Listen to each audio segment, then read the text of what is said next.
우리에게 주시는 거룩한 말씀은 구약성경 창세기 15장 1절로 7절 말씀입니다.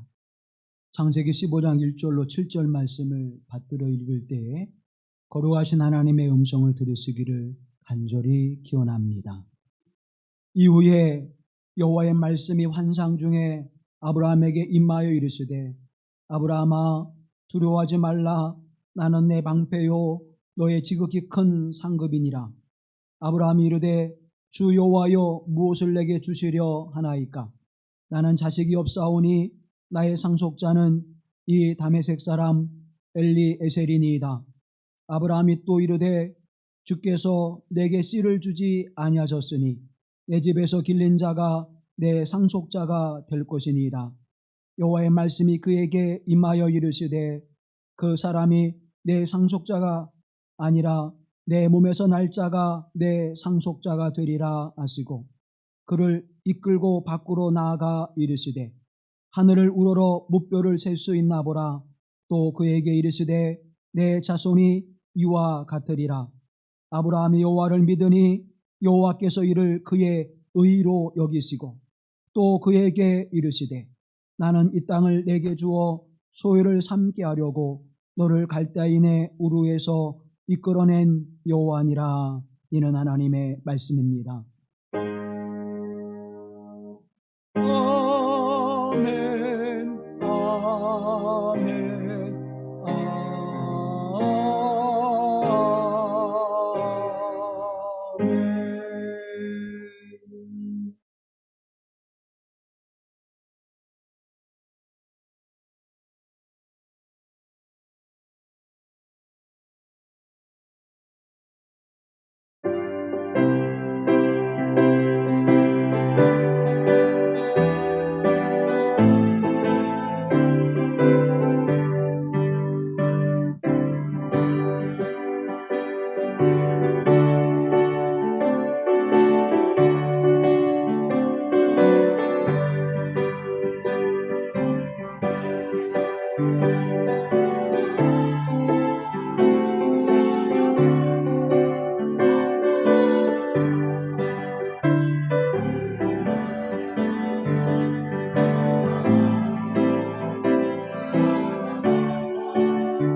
구주 예수 그리스도의 은혜와 평강이 우리 가운데 함께 하시기를 간절히 기원합니다. 한 해의 절반이 지나고 무더위 속에서도 우리는 입추를 맞이했습니다. 사랑하는 여러분, 어떻게 지내고 있습니까? 우리는 인생을 살아가면서 때때로 하나님께서 이렇게 인도해 주셨구나 라고 깨달으며 또 그 하나님 앞에 감사의 고백을 드릴 때가 있습니다. 은혜가 아니면 이 시간을 내가 지나올 수 없었구나 라고 고백할 때도 있지요. 또 하나님이 분명히 우리와 함께 하신다고 하는 사실을 믿으면서 살아가기도 합니다. 그러지만 때때로 순간순간 우리 안에 불안함과 그리고 염려하는 마음도 함께 있음을 우리는 부정할 수가 없습니다. 지금 온 세계는 전쟁과 기근과 가뭄과 그리고 이상기후의 재앙이 펼쳐지고 있습니다. 매년 더해지면 더해졌지 더 좋은 모습으로 개선되어지고 있지는 않고 있습니다. 이러한 상황과 이러한 모습들이 우리에게 두려움을 때로는 염려를 가져다 주기도 합니다. 또 올해는 전쟁이라고 하는 것으로 인해서 전 세계가 경제적인 큰 어려움을 겪고 있습니다. 또 우리는 개인적으로 인생의 여러 문제를 맞닥뜨리면서 또한 염려하게 되고 근심하게 되어집니다. 걱정이라고 하는 것 쉽게 떨쳐버릴 수 없는 마치 우리와 동고동락하는 반갑지 않은 그러한 손님으로 우리에게 다가와 있지요. 건강의 문제를 가져오게 되어지고 자녀의 문제를 가지고 기도하게 될 수밖에 없고 또 우리의 인생에 부딪히는 여러 가지 환경들 때문에 우리는 또한 하나님 앞에 무릎을 꿇게 되어집니다. 우리의 모습 속에 살아가는 인생의 여정 가운데서도 마찬가지입니다. 청소년기에는 청년이 되면, 청년기에는 내가 청장년이 되면, 청장년기에는 내가 장년이 되어주면 좀 더 성숙하고 좀 더 여유롭게 넉넉한 모습으로 살아갈 것이라고 생각하면서 시간을 지내옵니다. 그런데 우리가 잊어버린 것, 잊고 있는 것이 하나 있죠. 소년기이든 또 청년기이든 청장년이든 장년이든 노년기이든 우리는 매번 그 시기가 우리에게 새롭다는 것입니다. 우리는 한 번도 살아보지 못한 그 시기를 살아가고 있다는 것입니다. 이것은 무엇을 반증해 주는가 하면 우리에게는 희망과 기대라고 하는 것을 갖기보다 그것에 대한 두려움 또 염려가 우리에게 온다는 것이죠. 그래서 어느 순간순간 우리는 우리의 삶에 대하여 자신감과 그리고 희망찬 발걸음을 내딛기보다는 오히려 신중해지고 그리고 조심스러워지는 것은 우리가 그만큼 우리의 인생 가운데 많은 실패와 절망을 겪은 그 결과이지 않을까 생각합니다. 어른이 됐다고 하는 것, 그것은 많은 경험을 통해서 내가 조금 더 다듬어지고 성숙해지기보다는 많은 것들에 있어서 부딪히고 그리고 상처를 받고 아픔을 경험했기에 오히려 조심스러운 마음이 더 많이 생기는 것이죠. 그래서 나이가 들수록 아이들에게 이것 조심해라, 저것 조심해라, 이것도 주의해야 된다, 저것도 주의해야 된다. 그런 말들이 우리의 입에서 많이 나올 수밖에 없는 것 같습니다. 그런데 우리뿐만 아니라 성경의 믿음의 사람이라고 불려지는 이들도 역시 또한 그렇게 두려움과 염려함 속에서 살았다는 사실이죠.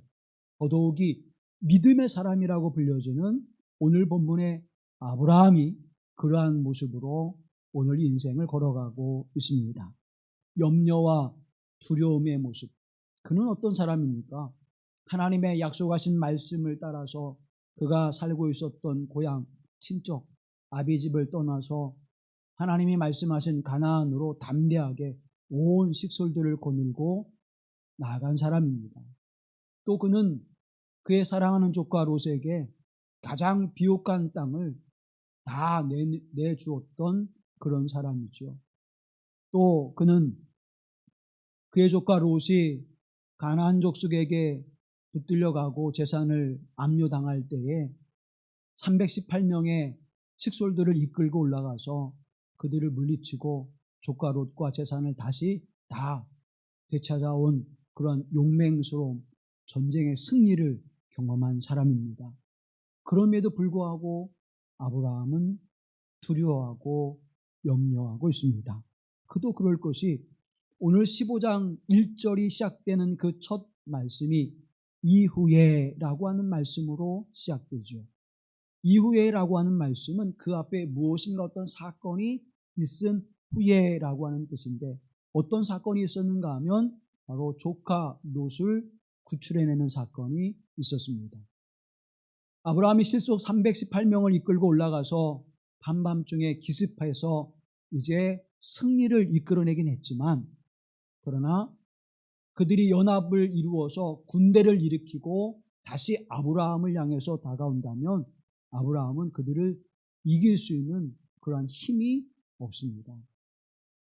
식솔의 318명이라고 하는 사람들은, 그 식솔들은 전쟁의 군인으로 용맹스러운 어떤 그런 용사로 길러진 사람들이 아니라 자기 집에서 일을 돕는 사람들이었기에 그들은 전쟁의 어떤 기술 그리고 힘, 용맹, 어떤 전술 전략이 있는 사람들이 아니었습니다. 하나님의 도우심으로 승리했고 하나님의 도우심의 은총 안에서 이제 그 기쁨을 누릴 수 있었던 것이지, 아브라함의 용맹이나 그 가족들의 어떤 충성스러움과 용맹스러움이 그 결과를 가져오지 않았다는 것입니다. 그래서 더더욱 아브라함은 늘 근심하고 염려할 수밖에 없었죠. 그들이 연합군대를 일으켜 이제 다시 아브라함의 가족에게 다가온다면 그들은 꼼짝없이 죽음에 내어 놓을 수밖에 없는 그런 하루하루를 살아가게 되어집니다. 그때 하나님이 찾아오셔서 이렇게 말씀합니다. 1절 말씀에 보면 아브라함아 두려워하지 말라. 나는 내 방패요 너의 지극히 큰 상급이니라. 아멘. 두려워하지 말라. 나는 너의 방패요 나는 너의 지극히 큰 상급이라고 말씀합니다. 전쟁 가운데 가장 힘이 되는 말씀은 뭡니까? 걱정하지 마라. 내가 막아줄게. 내가 보호해줄게. 내가 방패막이가 되어줄게. 너는 내가 지켜줄 거야. 이보다 더 큰 위로는 없을 것입니다. 그것이 바로 하나님께서 아브라함을 보호해 주시고 아브라함에게 약속해 준 말씀입니다. 이 말씀 또한 그에게 큰 상급이 되리라고 말씀합니다. 더 나아가 너는 내가 모든 것을 책임져 주고 풍성하게 해줄 거야. 모자람이 없게 내가 너에게 해줄 거야. 바로 너의 상급인 나니까 나로 너에게 충만하게 채워지게 할 거야 라고 말씀하고 있는 것이죠. 이 말씀을 들으면 굉장히 위로가 되고 힘이 됐을 것입니다. 사랑하는 성도 여러분, 두려움과 염려와 그리고 불안 속에 있을 때에 하나님이 찾아오셔서 여러분의 이름을 부르시면서 나는 너의 방패가 되어주고 나는 너의 큰 상급이라고 하는 말씀을 들으시기를 간절히 기원합니다. 이 말씀 속에는 두 가지의 중요한 사실이 담겨져 있습니다. 첫 번째 사실은 하나님께서는 우리의 어떤 상황과 어떤 상태인지를 그 누구보다도 정확하게 알고 계시다고 하는 사실입니다. 무엇이 필요한지, 또 무엇이 요구가 되어지는지, 지금 상황 속에서 어떠한 일들이 이루어지는지를 하나님이 정확하게 아시고 그 모든 일들을 이루어 가신다고 하는 사실이에요. 여러분, 우리가 처한 상황과 형편 그 모습을 나보다 더 잘 아시는 하나님, 나는 나의 형편과 처지만 알지만 나와 관계되어져 있는 이 시대와 역사와 상황이 어떻게 어우러져 내 삶의 모습에 영향을 미치는지는 우리가 잘 알지 못하지요. 기후라고 하는 것이, 또 환경이라고 하는 것이, 여건이라고 하는 것이, 심리적인 상황과 사회적 심리적 상황이 내게 어떻게 영향을 끼치는지 우리는 잘 알지 못합니다. 그저 내 형편과 처지, 내가 지금 느끼고 있는 이 모습만 내게는 급하지요. 그런데 우리의 삶은 그저 나와 어떤 관계를 맺는 것들에 여전히 그것이 연결되어 있다고 하는 사실을 우리는 잊고 있다는 사실입니다. 전쟁이라고 하는 것이 우리는 아무런 관계가 없는 것처럼 여겨지지만 우리에게 여전히 영향을 미치고 있고요. 기상의 재앙이라고 하는 것이 우리에게는 아무런 의미가 없는 것 같지만 우리에게 엄청난 영향을 미치고 있듯이 그 전체적인 상황을 다 아우러서 파악할 수 있는 것은 우리의 지식과 지능과 그리고 재능으로는 알 수가 없다고 하는 사실입니다. 오직 하나님 한 분만이 그 모든 것을 정확하게 하시고 정확하게 판단해 줄 수 있다는 것이죠. 우리가 환자가 되어서 병원에 가면 우리는 우리의 병에 대해서 잘 알지 못합니다. 이런 증세가 내게 있습니다 라고 말할 뿐이지 왜 그것이 어떻게 기인되어서 어떻게 치료를 해야 될지는 우리가 누구에게 맡깁니까? 의사에게 전적으로 맡길 수밖에 없죠. 왜냐하면 그는 그 질병에 대해서 잘 알고 있고 그 상황이 어떻게 와지고 어떻게 결론이 날 건지를 알고 있기에 우리는 그에게 맡기는 것입니다. 하나님은 우리의 모든 환경과 상황과 상태를 그 누구보다 잘 아시기에 우리에게 필요한 것들을 공급해 주신다고 하는 사실입니다. 두 번째 사실은 하나님은 우리에게 가장 적절한 순간 필요한 것을 우리에게 가져다 주신다고 하는 사실입니다. 아무리 좋은 것이라도 때가 늦어버리면 의미가 없는 것이죠. 아무리 귀한 것이라도 내가 필요할 때 그것이 있지 않으면 아무런 의미가 없는 것입니다. 그런데 하나님은 우리의 환경과 여건과 상황을 살피시고 가장 적절한 때에 그 상황에 맞는 것으로 우리에게 주시는데 오늘 아브라함에게는 말씀으로 찾아와 주셨고 또 직접 찾아와 주셔서 말씀을 그에게 주셨다고 하는 사실입니다. 이 두 가지의 사실을 종합해 보게 되어지면 우리는 무엇을 알게 되는가 하면 우리는 우리가 처한 상황과 형편을 빨리 벗어나기를 원하지만 하나님은 그 환경과 상황 속에서 하나님을 의지하고 하나님을 향해서 그 환경과 여건을 견뎌낼 수 있는 그러한 힘을 우리에게 주시기를 원하고 계시다고 하는 사실입니다. 환경을 바꾸기보다는 그 상황을 없애버리기보다는 그 상황 속에서 그것을 견뎌내고 믿음으로 굳게 서서 하나님을 바라보게 하시는 그 은혜. 그래서 너는 이 상황 속에서 나를 바라봐야 돼. 나를 신뢰하고 나를 의지해. 그러면 이 모든 상황은 내 스스로 견뎌내고 이길 수 있을 거야.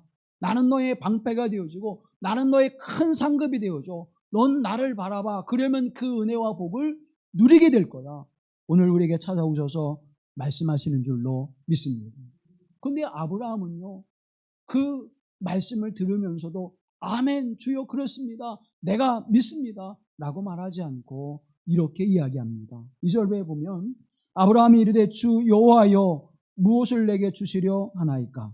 나는 자식이 없사오니 나의 상속자는 이 다메섹 사람 엘리에셀이니이다. 그리고 3절에 주께서 내게 씨를 주지 아니하셨으니 내 집에서 길린 자가 내 상속자가 될 것이니이다 라고 이야기합니다. 무슨 말씀이에요? 이 말씀의 모습을 보게 되어주면 이제 이 삶 속에서 이 환경과 여건들 속에서 하나님 그 모든 걸 주신다고요? 나의 방패막이가 되어주신다고요? 감사합니다. 그런데 내 상급이 되어주신다고요? 아니 이전에 약속하셨던 그 말씀 내 씨를 번성케 하시고 창대케 하리라 말씀해 주셨는데 아직도 하나님 내게는 그 상속할 자가 없습니다. 내 아내는 이미 노쇠해 가고 있고요. 나도 이제 노쇠해서 하나님 뵐 날이 얼마 남지 않았습니다. 그런데 이 모든 것들 속에서 큰 민족을 이루게 해주신다고요? 하나님, 무슨 말씀하는 것입니까? 지금 당장 내게 필요한 것은 상속자입니다. 만약 하나님이 내 몸에서 난 상속자를 주시지 않는다면 나는 내 집에서 가장 신실하고 충실한 종 엘리에셀을 들어서 이를 내 상속자로 삼을 것입니다. 라고 하나님 앞에 말씀드린 것입니다. 여러분, 이 말씀을 드릴 때 아브라함의 태도와 억양은 어떠할까요? 겸손하고 미안하고 죄송한 마음, 그래서 하나님 약속을 기다리는 갈망하는 마음이었을까요? 아니면 아니 주신다고 말만 하지 말고 좀 주세요. 아니 그렇게 말씀만 하지 마시고 한번 능력을 좀 보여주세요. 못하는 거예요 하나님? 아마 그런 마음일 거예요. 그런 모습으로 하나님의 약속이 빨리 내게 이루어져 그 말씀을 좀 실제적으로 내 삶 속에서 좀 이루어져 나타나는 열매를 좀 보게 해주세요 라고 아마 그렇게 부르짖는 이야기일 것입니다. 사랑하는 성도 여러분, 하나님의 약속의 말씀을 겉으로는 믿고 있지만 그러나 그 약속에 대해 철저하게 신뢰하지 못하는 아브라함의 모습처럼 오늘 저와 여러분의 삶의 모습이 바로 그러한 모습은 아닐까요? 하나님께서 우리를 사랑하신다고 하는 말씀을 우리가 믿습니다. 그런데 하나님의 사랑하심은 변함이 없으신 것을 또한 믿습니다. 그런데 우리는 하나님의 사랑에 대하여 의심하지 않고 있을까요? 내가 하나님 나를 사랑하신다면, 하나님 나를 사랑하신다면 그런 우리 말을 되뇌이면서 하나님 앞에 아브라함처럼 그렇게 우리가 원망의 소리를 내어놓고 있지는 않고 있습니까? 하나님 우리를 사랑하셔서 우리의 모든 죄를 용서해 주시고 우리를 의롭게 하시고 영화롭게 하신다고 하는 이 말씀을 기록해 주셨고 또 우리는 믿습니다. 그런데 여전히 우리는 그 하나님 앞에 여전히 나의 죄 때문에 십자가에 주신 예수 그리스도께서 내게 그 구원의 은혜를 베풀어 주셨음에도 불구하고 우리는 여전히 죄의 모습을 가지고 있지 않습니까? 여전히 우리는 죄의 길을 행하고 있지 않습니까? 세상을 우리는 좋아하고 세상에 연락을 즐기기를 우리는 즐겨하고 있지 않습니까? 하나님이 가장 싫어하시는 것이 뭐예요? 죄지요. 하나님이 가장 싫어하시는 것이 뭡니까? 하나님보다 세상을 사랑하는 것입니다. 근데 우리는 여전히 그 하나님을 고백하면서 그 하나님을 두려움으로 섬긴다고 말하면서 우리는 여전히 죄를 짓고 있고 세상을 하나님보다 더 사랑하는 모습으로 살아가고 있고 우리는 이 땅의 물질을 하나님보다 더 귀히 여기고 간절한 마음으로 그것을 바라고 있지는 않습니까? 여전히 우리는 믿음 없는 자의 길을 걷고 있다는 것입니다. 우리는 하나님 앞에 기도하죠. 사랑하는 여러분, 기도라고 하는 것이 무엇입니까? 하나님의 뜻과 하나님의 계획 가슴이 무엇인지를 알기 위해서 하나님 앞에 무릎을 꿇는 것이죠. 그런데 우리의 기도는 어떻게 됐습니까? 우리의 기도는 요구가 됐습니다. 관철되지 않으면 하나님 내가 이런 일을 할 거예요 라고 하나님 앞에 그렇게 투정하는 기도가 되어버리고 말았습니다. 하나님께서 내게 들려준 음성, 아 그렇군요 하나님, 아 맞습니다 하나님, 내가 때를 기다릴게요. 아 하나님, 그렇게 하나님께서 나를 이끌어 가시는군요. 내가 그 약속의 말씀이 성취되어 내게 복이 될 때까지 하나님 내가 인내하고 기다리며 약속의 말씀을 신뢰할 수 있도록 믿음에서 떠나지 않도록 하나님 내게 은혜를 베풀어 주세요라고 더 하나님의 은혜를 구하기보다는 하나님 빨리 이 문제 해결해 주지 않으시면 나도 일종의 무엇인가 행동을 할 것입니다 라고 우리가 하나님 앞에 하나님의 신뢰와 믿음을 가지고 서지 못하고 있다고 하는 사실입니다. 하나님의 약속의 말씀이 조금 더 지연되어질 때 우리는 불안해하고 염려합니다. 우리는 어려움 중에서도 하나님 내가 이렇게 열심히 주의 믿음의 생활을 하고 있는데 하나님 왜 내게 원하는 바 내가 바라는 바의 열매가 맺혀지지 않습니까? 라고 우리는 그렇게 의심하고 또 다른 해결책을 찾아 나서기도 합니다. 이 모든 모습이 뭐예요? 이 모든 모습이 믿음 없는 모습입니다. 이 모든 모습이 하나님을 절대적으로 신뢰하지 못하는 그런 삶의 열매인 것을 우리는 보게 되어집니다. 그러한 아브라함의 모습, 하나님 내게 또 뭘 주신다고 말씀하시는 거예요. 내가 지금 가장 필요한 것은 상속자인데 하나님 아직 주시지 않았잖아요 라고 그렇게 퉁명스럽게 말하는 그 아브라함의 모습이 오늘 우리의 모습 그대로를 담고 있지 않고 있습니까? 사랑하는 성도 여러분, 그럼에도 불구하고 하나님은 아브라함에게 이렇게 말씀합니다. 4절 말씀해 보면 여호와의 말씀이 그에게 임하여 이르시되 그 사람이 내 상속자가 아니라 내 몸에서 날 자가 내 상속자가 되리라. 아멘. 불안과 두려움과 염려 속에 있습니다. 이제 내 인생이 조금 있으면 다 그쳐지고 엘리에셀에게 나의 모든 상속을 이제 해주고 이 땅을 떠날 수밖에 없는 그 시간이 다가오고 있습니다. 그래서 하나님 앞에 퉁명스러운 그런 어투로 말씀드릴 수밖에 없었던 아브라함, 그에게 하나님은 그 퉁명스럽게 말하는 아브라함에게, 믿음 없는 아브라함에게, 하나님을 절대 신뢰하지 않는 아브라함에게 이렇게 말씀하시죠. 아니다. 그가 내 상속자가 아니다. 내 몸에서 날 자가 내 상속자가 되리라. 그렇게 말씀하고 있는 것입니다. 이 약속의 말씀을 어떻게 해요? 믿어라. 그렇게 말씀하는 거예요. 사랑하는 성도 여러분, 오늘 하나님께서 우리에게 말씀해 주실 때 그 말씀이 하나님의 말씀인 것을 믿고 그 말씀을 의지하고 신뢰하며 순종하는 믿음을 내게 주시옵소서. 그렇게 간구하는 믿음이 여러분에게 있길 간절히 소망합니다. 말씀이 들려줘도 믿지 않는 거 도무지. 왜 내가 말해줬는데 도무지 믿지 않니? 상속자라고 하는 말을 2번 쓰기나 다시 되뇌이면서 너의 몸에서 날 자가 너의 상속자가 될 거야 라고 다시 한번 확인해 주시는 거예요. 사랑하는 성도 여러분, 하나님은 우리에게 말씀으로 확인시켜주고 있습니다. 기록된 말씀으로 확인시켜주고 있고요. 주의 종들을 통하여 선포된 말씀으로 확인시켜주고 있고요. 내가 하나님의 말씀을 듣고 묵상할 때 하나님 나에게 말씀해 주고 계시는 것입니다. 이 말씀을 듣고 믿음으로 신뢰하며 그 하나님의 말씀의 언약을 성취되게 하시는 하나님의 그 능력과 권능을 의지하고 기대하시길 간절히 기원합니다. 그런데 이 말씀을 들을 때 2절 말씀에 보게 되어지면 아브라함이 하나님을 이렇게 부릅니다. 아도나이 야훼라고. 아도나이 야훼라고.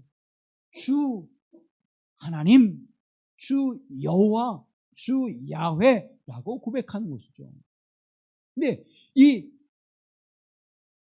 아도나이 야훼라고 하는 그 말씀에 아도나이라고 하는 것은 이제 성경에 처음 여기에 등장합니다.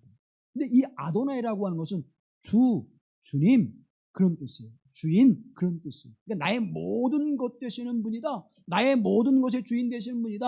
라는 그러한 고백을 지금 아브라함이 하나님 앞에 행하고 있는 것입니다.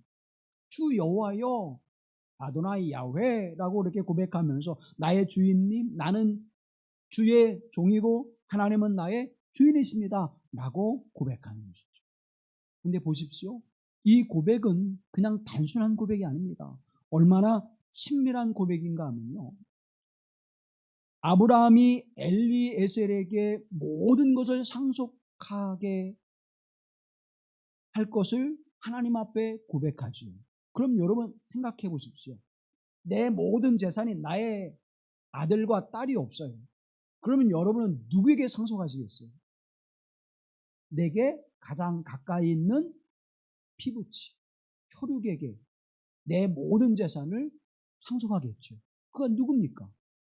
조카 롯이에요. 롯은 신실한 사람이었습니다. 그래서 그에게 가장 비옥한 땅을 먼저 줄 만큼 아브라함은 누구를 사랑했어요? 조카 롯을 사랑했어요. 그런데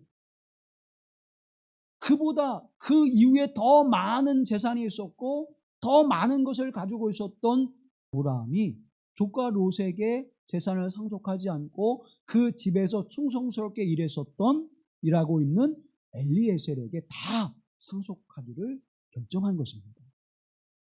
그러면 여러분, 아브라함은 그 집의 주인이고 엘리에셀은 종이에요.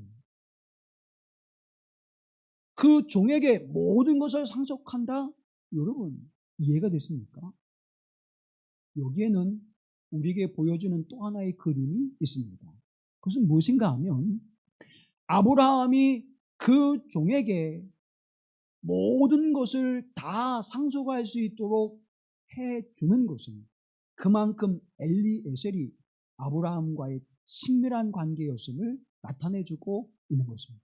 그만큼 신뢰할 수 있고 모든 것을 맡길 수 있는 그러한 사람, 그의 조카 롯보다도 더 신뢰하고 믿을 수 있는 사람으로 누구를 지금 보고 있는 거예요? 엘리에셀을 보고 있는 거예요.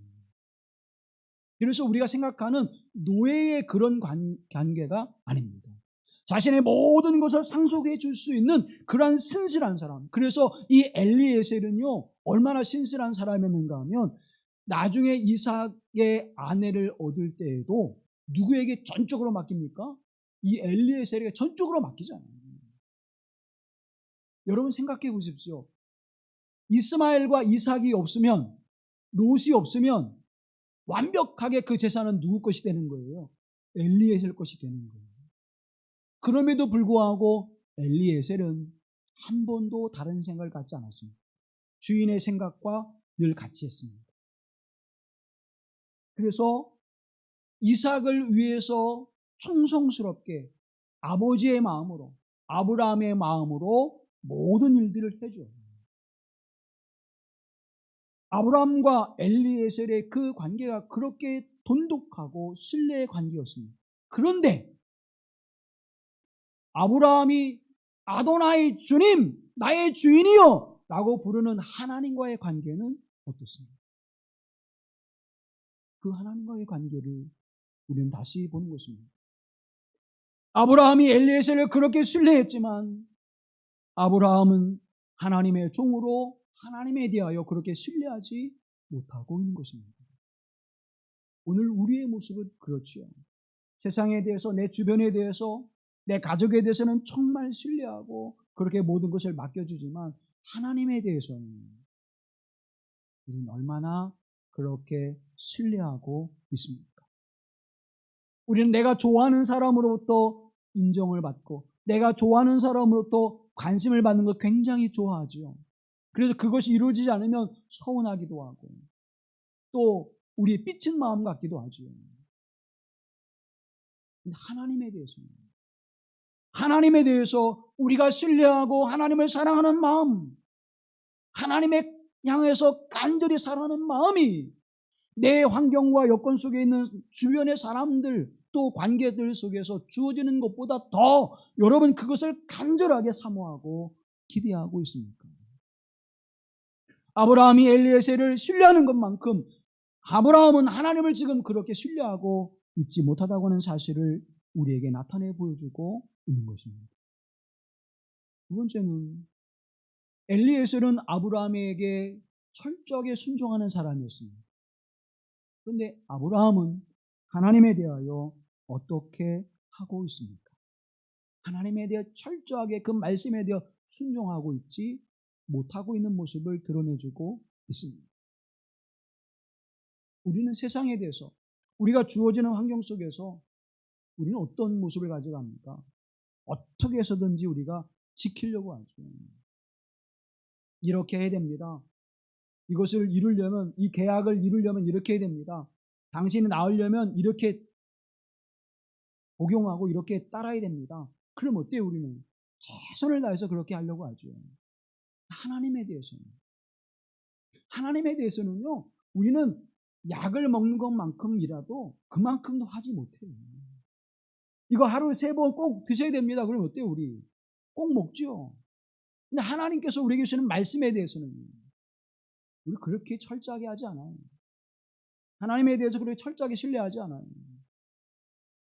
하나님이 기도하시는 걸 기뻐하시고 하나님 말씀 묵상을 기뻐하시고 하나님 찬양하는 걸 기뻐하시고 하나님 영광 받는 걸 기뻐하시고 하나님 자랑하면서 기뻐하시지만 우리는 하루를 살아가면서 얼마나 많이 하나님을 찬양하고 하나님이 기뻐하시는 일을 위해서 생각하고 그 일을 우리가 도모하고 있습니까? 그렇지 못하잖아요. 순종하지 못하는 결과이죠. 하나님은 어떤 하나님입니까? 시편 27편의 말씀을 바라보면 여호와는 나의 빛이요 나의 구원이시니 내가 누구를 두려워하리요. 여호와는 내 생명의 능력이시니 내가 누구를 무서워하리요. 히브리 13장 말씀을 바라보면 돈을 사랑하지 말고 있는 바를 족한 줄 알라.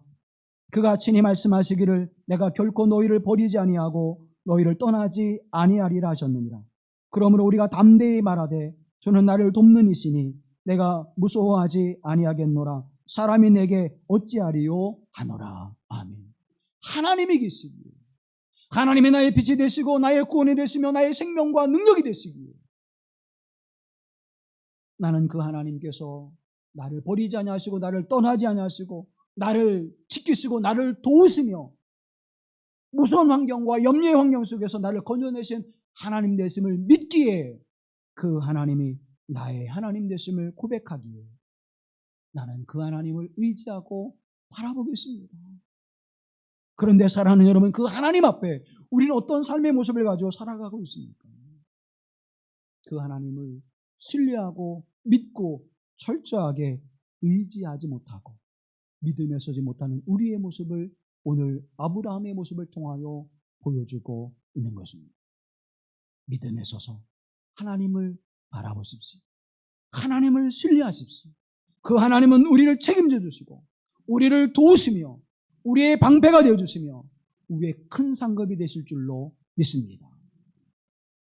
영혼의 작가라고 불려지는 미국의 켄 가이어라고 하는 분이 묵상하는 삶이라고 하는 책을 썼습니다. 우리나라의 번역으로 묵상하는 삶이라고 하는 책으로 번역되었는데 그 책 가운데 이런 내용이 있습니다. 피조물로서 인간 최대의 존엄성은 주도권이 아니라 반응에 있다. 하나님께서 말씀하시면 우리는 듣는다. 그분이 두드리시면 우리는 연다. 그분이 씨를 뿌리시면 우리는 받는다. 씨를 뿌리는 것은 광야 같은 인간의 심령에 에덴을 복원하시려는 하나님의 시도이다. 씨를 받는 것은 그 일에 동참하는 우리의 몫이다. 여러분, 우리의 존엄은 내가 주권적인 인간으로, 주체적인 인간으로 살아가는 것이 아니라 하나님의 주도권을 인정하고 그 하나님의 주도권 앞에 내가 어떻게 해요? 응답하는 거라는 거예요. 근데 우리는 거꾸로 생각하죠. 내가 주도권을 잃어버리면 우리는 불안해해요. 내가 주도권을 잃어버리면 우리는 화가 나요. 그런데 하나님은 뭐라고 말씀하시는 거예요? 하나님의 주권을 인정하고 그의 응답하는 삶을 살아갈 때에 그것이 우리가 하나님 앞에 온전하게 세워지는 거야. 무너져버린 너의 영혼, 무너져버린 너의 인생, 그것을 다시 세우고 완벽하게 보완할 분은 오직 하나님 한 분이라고 하는 사실을 우리가 믿음으로 받아들이는 것, 그것이 믿음으로 응답하고 순종할 때 우리에게 선한 열매를 맺게 하실 줄로 믿습니다. 믿음이란 뭐냐? 믿음이란 하나님이 주시는 것을 믿음으로 받아들이는 거예요.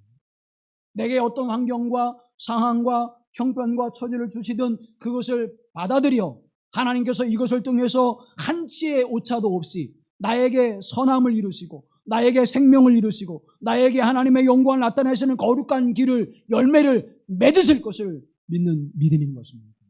이 믿음에 서는 거예요. 이 사실을 받아들이는 것이에요. 그래서 하나님이 영원히 나의 주인 되시고 그 하나님은 나의 영원한 주권자가 되심을 고백하며 그 주님 안에서 오늘을 살아가는 복된 삶이 여러분의 인생 가운데 함께 하시기를 간절히 기원합니다. 깊은 절망 가운데 있는 아브라함에게 하나님이 찾아오십니다. 사랑하는 성도 여러분, 이제 아브라함의 인생 가운데 주어지는 마지막 그의 인생의 최대의 그러한 큰 과업은 무엇입니까? 자신이 누리는 이 모든 것을 자신의 상속자에게 남겨주는 것입니다. 그런데 그 상속자가 없는 거예요. 그러니 얼마나 그 인생이 답답하고 견딜 수 없겠습니까? 장막 안에 이제 아내의 얼굴을 쳐다봅니다. 노쇠한 자신의 모습을 쳐다봐요. 이제는 힘이 다 빠져서 노인의 모습이 되어진 아브라함. 그 둘의 모습 속에서는 정적만이 흐르고 있는 것이죠. 어떤 희망이 있겠습니까? 후손을 낳을 수 있는 희망도 없고, 또 적이 쳐들어왔을 때 그것을 물리칠 수 있는 어떤 희망도 없고, 그저 천막 안에서 한숨을 지면서 어두컴컴한 그 안에서 그냥 절망 가운데 있는 그 모습을 한번 여러분 그려보십시오. 답답하고 그리고 우울한 그런 모습, 그들의 모습일 것입니다. 우리의 인생의 모습에 찾아오는 것도 마찬가지입니다. 장막 속에 있으면 그렇게 답답하고 견딜 수 없고, 그리고 앞으로의 일을 어떻게 이끌어 나갈지 알 수가 없죠. 그래서 성경은 이렇게 말씀합니다. 야고보 4장 14절 말씀에 내일 일을 너희가 알지 못하는도다. 너희 생명이 무엇이냐? 너희는 잠깐 보이다가 없어지는 안개니라. 잠깐 있다 사라지는 안개니라. 욥기 16장 1절 말씀해 보면 내가 말해도 내 근심이 풀리지 아니하고 잠잠하여도 내 아픔이 줄어들지 않으리라. 욥기 17장 7절 말씀에는 내 눈은 근심 때문에 어두워지고 나의 온 지체는 그림자 같구나. 여러분, 점점 우리의 인생과 삶을 바라보면서 늙어가는 그 사라의 모습을 보면서, 늙어가는 아브라함 자신의 모습을 바라보면서 아무것도 희망이 없는 가운데 적막한 천막 속에서 지내고 있을 때에 하나님은 아브라함에게 찾아오신 것입니다. 사랑하는 여러분, 어둠이 짙게 들이워서 우리가 아무것도 할 수 없을 때, 답답하고 견딜 수 없을 때 나에게 찾아오시는 그 하나님, 그 하나님을 만날 수 있는 은혜가 임하기를 주님의 이름으로 간절히 기원합니다. 그 하나님 어떤 하나님이십니까? 시편 42편 11절에서 이렇게 말씀합니다. 내 영혼아 내가 어찌하여 낙심해하며 어찌하여 내 속에서 불안해하는가? 너는 하나님께 소망을 두라. 나는 그가 나타나 도우심으로 말미암아 내 하나님을 여전히 찬송하리로다. 하나님은 나의 소망이 되시고 나는 그 하나님을 영원히 찬송케 하는 삶을 내게 살아가게 하신 하나님, 나를 도우신 하나님, 내게 위로와 소망이 되신 하나님, 그 하나님의 나를 찾아오시는 하나님 되심을 믿습니다. 짙은 어둠 속에 찾아오시는 하나님, 적막한 천막 속에 찾아오신 하나님, 답답한 내 인생 가운데 찾아오신 하나님, 그 하나님은 나를 사랑하신 하나님, 그 하나님 나에게 소망이 되신 하나님, 그 하나님 나에게 찬송이 되시는 하나님 되심을 믿습니다. 그 하나님을 만나십시오. 그 하나님을 만나셔야 합니다. 어디에서 만날까요? 5절 말씀을 다 같이 보겠습니다. 그를 이끌고 밖으로 나아가 이르시되 하늘을 우러러 무뼈를 셀 수 있나 보라. 또 그에게 이르시되 내 자손이 이와 같으리라. 아멘. 그를 이끌고 밖으로 나아가 이르시되, 천막에서 나가야 돼요, 여러분. 어둠에서 나가야 됩니다. 내 인생의 삶 속에서 나가야 됩니다. 장막으로 나갈 때 하나님의 역사를 바라보게 하시는, 그러면 장막에서 나가는 것이 뭐예요? 장막에서 나가는 것이 무엇입니까? 하늘을 바라보는 거예요. 하나님을 바라보라는 것입니다. 하나님의 손에 이끌려 나가라는 것이에요. 하나님의 손에 이끌려 말씀을 들으라는 것이에요. 하나님의 나가신 약속의 말씀을 기억하라는 것이에요. 사랑하는 성도 여러분, 지금 당장 이루어지는 것은 아니지만 하나님이 약속하신 말씀이 반드시 이루어질 것을 믿고 의연하게 그것을 기다릴 수 있는 믿음, 그것을 내게 주옵소서. 그랬더니 아브라함을 향하여 하나님 뭐라고 말씀합니까? 6절 말씀에 아브라함이 여호와를 믿으니 여호와께서 이를 그의 의로 여기시니라. 사랑하는 여러분, 답답한 인생과 천막 속에서 있었던 아브라함이 그 장막을 열고 나와 하늘을 바라보니까 하나님의 세계가 펼쳐지는 것입니다. 하나님의 능력의 세계가 펼쳐지는 것입니다. 하나님의 권능의 세계가 펼쳐지는 것입니다. 그 역사를 바라볼 때 하나님은 나의 인생의 빛이 되시고 하나님 내 인생의 소망이 되시고 하나님 내 인생 가운데 참된 기대를 주시는 하나님이심을 발견하게 되는 거예요. 그 하나님이 오늘 나의 하나님 되시고 그 하나님은 나를 찾아오신 하나님 되시고 그 하나님은 나의 손을 이끌고 천막을 나가셔서 세상의 그 넓은 우주를, 광활한 우주를 바라보게 하시는 하나님 되심을 믿으시길 주님의 이름으로 기원합니다. 14세기에 이름이 알려지지 않은 영성가가 쓴 무지의 구름이라고 하는 책에서 이렇게 우리에게 이야기해 줍니다. 당신이 아무리 애를 써도 당신과 하나님 사이에는 늘 이 어둠과 구름이 있다. 이 어둠 때문에 이성이라는 지식의 빛으로 그분을 똑똑히 보지 못하고 그분의 사랑을 온전히 체험하지 못한다. 그러나 당신이 사랑하는 그분께 늘 부르짖으며 할 수만 있다면 오랫동안 이 어둠 가운데서 쉬려고 애쓰라. 이 땅에 사는 한 그분을 체험하거나 볼 수 있는 곳은 이 구름과 어둠밖에는 없기 때문이다. 여러분, 우리가 어둠이 오면, 답답함이 오면, 인생의 그림자가 비춰지면 우리는 견딜 수 없어요. 그런데 그때가 하나님을 만나고 하나님이 나를 찾아오는 순간이라고 하는 사실을 우리는 잊고 있다는 거예요. 어둠의 시간이 하나님과 충분히 만날 수 있는 시간이 된다는 것입니다. 내 인생의 답답한 그 순간이 하나님을 만나서 하나님의 은혜로 충분하게 젖어 있는 시간이 될 수 있다는 것입니다. 아니, 그 시간을 하나님이 우리에게 주시기 위하여 찾아오신다는 거예요. 사랑하는 성도 여러분, 왜 불안해하고 염려하고 두려워하며 근심하고 있습니까? 하나님의 시간표를 우리가 알지 못하기에 우리는 그렇게 두려워하잖아요. 하나님, 나의 시간표, 나의 때에 이 일을 이루어 주시옵소서. 서둘러 가다가 넘어지는 거예요. 서둘러 가다가 어떻게 해요? 어려움을 만나는 거예요. 서둘러 가다가 낙심하게 되는 거예요. 서둘러 가다가 실망하게 되는 거예요. 그런데 그 어둠 속에, 그 적막한 삶 속에 찾아와 주셔서 나를 만나주시는 하나님, 그 하나님을 만나니까 의연하게 견딜 수 있게 되는 것입니다. 넉넉한 마음으로 기다릴 수 있게 되어지는 것입니다. 인생의 염려를 만날 때 하나님의 말씀을 기억하십시오. 그 약속의 말씀을 붙잡고 의지하십시오. 고난과 고통의 순간이 다가올 때에 십자가로 보정해 주신 하나님의 그 사랑이 절대 변하지 않는 약속의 말씀이 있는 것을 기억하십시오.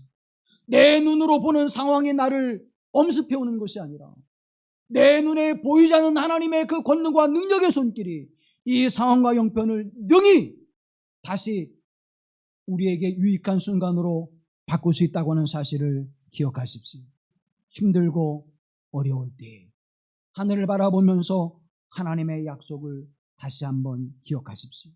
내 모든 근심과 걱정과 두려움과 고통과 영적 고민과 인생의 고민들을 내려놓으시고 나를 위로하시고 나를 다시 세우시고 나에게 새로운 소망과 힘을 내라고 용기를 주시는, 그렇게 나를 찾아와 주셔서 나와 마주에 함께 계시는 그 하나님을 바라보십시오. 땅을 바라보며 낙심하지 마시고 하늘을 바라보며 그 하나님의 소망과 은혜 가운데 살아가는 믿음의 사람, 하나님 은혜를 누리는 복된 하나님의 사람들이 되어지기를 간절히 기원합니다. 자비로우신 하나님, 인생의 어려움과 힘겨운 일들이 우리에게 다가올 때에 우리는 염려하며 근심하며 두려워하며 불안해하며 걱정할 수밖에 없습니다. 그러나 그 순간이 하나님의 은혜에 깊이 젖어는 순간으로 바꾸시는 하나님, 나를 찾아오셔서 말씀해 주시는 하나님, 나를 찾아오셔서 언약한 말씀을 기억하게 하시고 그 기억한 말씀을 신뢰하며 믿음으로 그 위에 서게 하시는 하나님의 역사가 있음을 기억하게 하시고 날마다 그 믿음 안에서는 주의 백성이 되게 하옵소서. 그 믿음에 서서 하나님 앞에 새로운 소망과 기대를 가지고 주의 말씀을 신뢰하며 의지할 수 있는 복된 은총을 베풀어 주시사 하나님께서 우리를 영원롭게 하시고 우리에게 풍성함과 놀라우시는 종으로 역사하심을 바라볼 수 있는 은혜의 자리로 나아가게 하옵소서. 조금도 흔들림이 없게 하시고 조금도 의심치 않게 하시고 조금도 불안하지 않는 자리로 나아가게 하옵소서. 우리를 구속하신 예수 그리스도의 이름으로 기도하옵나이다. 아멘.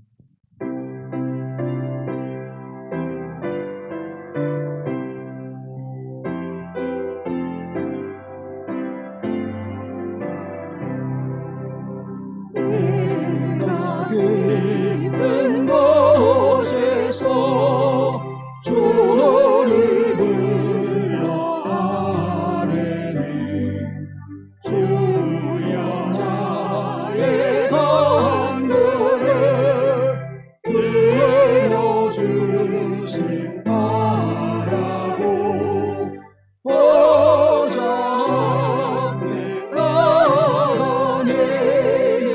은혜 내려 주의 크신 은혜와 그의 능력 바라라. 주의 은혜와 그의 능력 바라라. 주의 깊은 은총에 우리 구원이 있으니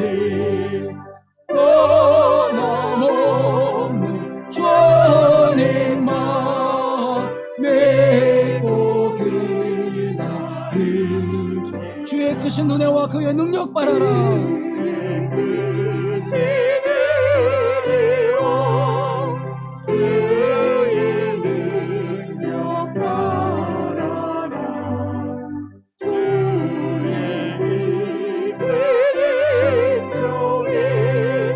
우리 구원이 있으니